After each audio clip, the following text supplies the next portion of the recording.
बॉलिवूडच्या रंगमंचावर एक असा अभिनेता आहे, तो जरी शांत दिसत असला तरी त्याचा स्क्रीन प्रेझेन्स एकदम धडाकेबाज आहे. मंडळी, मी बोलते अक्षय खन्नाबद्दल. काही वर्ष तो मोठ्या पडद्यापासून दूर होता, पण आता पुन्हा एकदा त्याचा जोरदार कमबॅक झाला आहे. यावेळेस तो हिरो नाही तर खलनायकाच्या भूमिकेत आलाय. जरी खलनायक म्हणून त्याची वापसी झाली असेल तरीही हिरो परततो तेव्हा त्याचा अंदाज वेगळाच असतो आणि अगदी तसाच अंदाज अक्षयचा धुरंधर या चित्रपटात पाहायला मिळतोय. अक्षयच्या धुरंधर सिनेमाच्या कमबॅकची सध्या सर्वत्र जोरदार चर्चा आहे. धुरंधरमुळे अक्षय खन्नाचा कमबॅक एकदम फिल्मी स्टाईलमध्ये झालाय असं म्हणायला हरकत नाही. शांत एंट्री आणि थेट मन जिंकणारा परफॉर्मन्स. अक्षयने धुरंधर चित्रपटात डाकू रहमानची भूमिका साकारली आहे. धुरंधरमध्ये त्याने साकारलेल्या डाकू रहमानच्या भूमिकेने आता सर्वत्रच खळबळ उडवली आहे. सिनेमात रणवीर सिंग लीडमध्ये आहे, पण खरा हिरो ठरतोय तो म्हणजे अक्षय खन्ना. मंडळी, अक्षय खन्नानं धुरंधरमध्ये रहमान डकेत साकारण्यासाठी किती मानधन घेतलंय असा प्रश्न अनेकांना पडतोय. त्याचबरोबर 2026 मध्ये अक्षय खन्नाचे तब्बल 7 मोठे चित्रपट प्रेक्षकांच्या भेटीला येणार आहे. ते चित्रपट कोणते सगळं सांगते, पण त्यासाठी हा व्हिडिओ शेवटपर्यंत नक्की बघा. नमस्कार, मी सोनम, तुम्ही पाहताय महाराष्ट्र जागरण. सध्या बॉक्स ऑफिसवर एकच सिनेमा धुमाकूळ घालत आहे, तो सिनेमा आहे धुरंधर. हा सिनेमा रिलीज होण्यापूर्वी सगळ्यांचं लक्ष रणवीर सिंगवर होतं, पण त्यानंतर रिलीज झाल्यानंतर सगळ्यांचं लक्ष आणि सगळ्यांच्या तोंडात एकच नाव आहे, ते नाव म्हणजे अक्षय खन्नाचं. बॉलिवूडचा हा दमदार अभिनेता पुन्हा एकदा प्रेक्षकांच्या हृदयात घर करून बसलाय. गेल्या काही वर्षात अक्षय खन्नानं ज्या भूमिका केल्या त्यात त्यानं प्रेक्षकांना प्रभावित करणं कायम ठेवलं आहे आणि त्याची ती सवय झाली आहे असं म्हणायला हरकत नाही. स्टार किड सुपरस्टार विनोद खन्नाचा मुलगा, पण इंडस्ट्रीत 20हून अधिक वर्ष घालवल्यानंतरही अक्षय सुरुवातीला फारसा चमकू शकला नाही.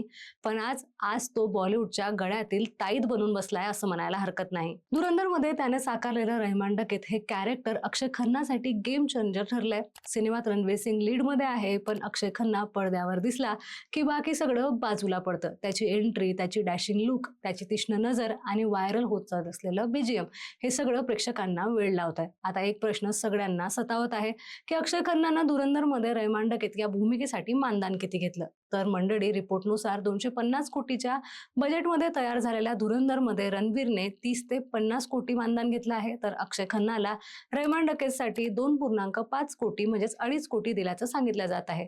अजून यावर अधिकृत माहिती आलेली नाहीये, पण एक गोष्ट मात्र नक्की आहे की अक्षय खन्नानं आपल्या अभिनयानं पैशापेक्षा जास्त किंमत कमवली आहे असं म्हणायला हरकत नाही. मंडळी, सध्या सगळीकडे एकाच अभिनेत्याची चर्चा आहे, तो अभिनेता म्हणजे अक्षय खन्ना. धुरंधरमध्ये त्यानं साकारलेल्या डाकू रहमानच्या भूमिकेनं अक्षय रातोरात पुन्हा एकदा चर्चेत आला. आता सोशल मीडियावर प्रत्येक जण अक्षयला ऑस्कर अवॉर्ड द्या असं सांगत आहे, कारण त्यानं तयार केलेलं रहमान डकेत हे कॅरेक्टर एवढा क्रूड, एवढा प्रभावी आहे की सिनेमा संपल्यानंतरही प्रेक्षकांच्या डोक्यातून जातच नाही आहे. मंडळी, 2026 मध्ये अक्षय खन्नाचे तब्बल 7 मोठे चित्रपट प्रेक्षकांच्या भेटीला येणार आहेत. त्यात धुरंधरचा पार्ट 2 देखील प्रेक्षकांच्या भेटीला येणार आहे. म्हणजे काय, तर धुरंधरचा सिक्वल आधीच जाहीर झाला आहे.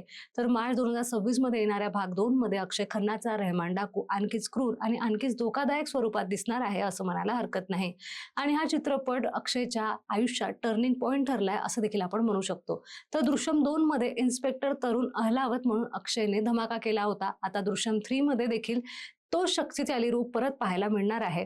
हा चित्रपट आधीच खूप हाईपमध्ये आहे आणि यात परत एकदा अक्षय दिसणार आहे. त्यासोबतच अक्षयचा इक्का हा ऍक्शनने भरलेला थ्रिलर चित्रपटही प्रेक्षकांच्या भेटीला येणार आहे. या चित्रपटात सनी देओल आणि अक्षय खन्ना दोघंही एकत्र दिसणार आहेत, तेही तब्बल 28 वर्षानंतर. सध्या इक्का या चित्रपटाचं शूटिंग सुरू आहे आणि हा चित्रपट थेट नेटफ्लिक्सवरच रिलीज होणार आहे. महाकाली या तेलुगू पेरिओडिक फिल्ममध्ये देखील अक्षय खन्ना गुरु शुक्राचार्याची भूमिका करताना दिसणार आहे. त्याचं पोस्टर आल्यापासून सोशल मीडियावर अक्षयच्या या रोलची तुफान चर्चा आहे. ही भूमिका अक्षयची आणखी एक बाजू प्रेक्षकांसमोर दाखवणार असं म्हणायला हरकत नाही. तर सेक्शन 84 हा कोर्टरूम थ्रिलर चित्रपटही अक्षयच्या नावावर रजिस्टर झाला आहे. लवकरच या चित्रपटाचं शूटिंग सुरू होणार आहे. मंडळी, अक्षयचे 7 मोठे चित्रपट 2026 मध्ये प्रेक्षकांच्या भेटीला येणार आहे. एकंदरीत काय, तर धुरंधरने अक्षय खन्नाचं करिअर पुन्हा एकदा पीकवर नेलं आहे असं म्हणायला हरकत नाही. आणि 2026 हे अक्षय खन्नाचं वर्ष ठरेल यातही काही शंका नाही. ज्याला एकेकाळी लव्हर बॉय म्हणून ओळखला जायचं, तो आता बॉलिवूडचा सर्वात धोकादायक आणि दमदार विलन म्हणून प्रेक्षकांसमोर उभा आहे. धुरंधरमधील अक्षय खन्नाचा परफॉर्मन्स टॉप नॉच आहे असं म्हणायला हरकत नाही. कधी लव्हर बॉय म्हणून ओळखला जाणारा कलाकार आता छावामधला औरंगजेब आणि धुरंधर मधला रहमान डकेत यांसारख्या दमदार विलन रोलमुळे चर्चेत आला आहे.